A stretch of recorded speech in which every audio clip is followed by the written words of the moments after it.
Today we're going to be working in a shade garden.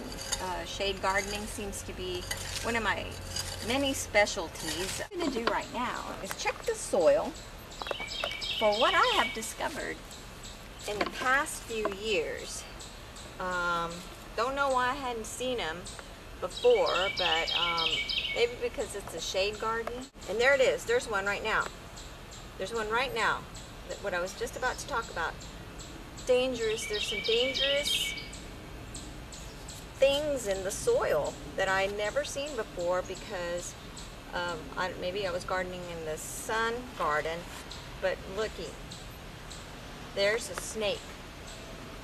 It's tiny, but it's a snake, all right. Anytime I was going to show you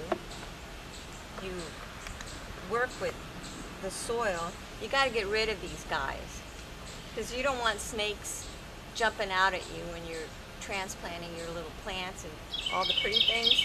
You don't want one of those coming up and scaring you half to death. So what I do is I don't touch them because you don't know if they're poisonous. See, they're fast too. I'm putting them in this bucket right here. I've got about 50 of them now that I've collected. But I'm just going to pick this little guy up somehow. So hopefully it won't attack me. I'll use a little stick.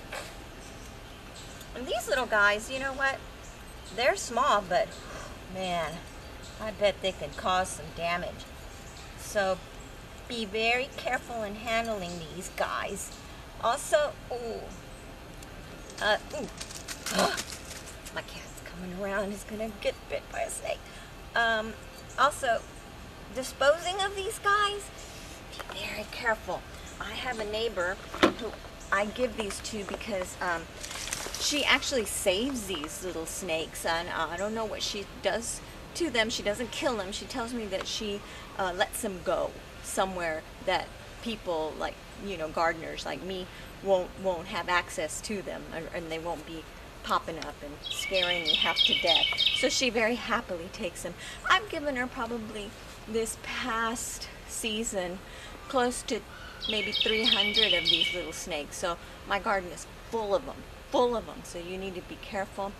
But basically, that's about all I was going to talk about today, because catching a snake this quickly, and I don't know, it's kind of giving me the heebie-jeebies, and I really don't want to be messing with snakes today. I've got a bucket full right now, so I'll just take them over to my neighbors and then I'll call it a day.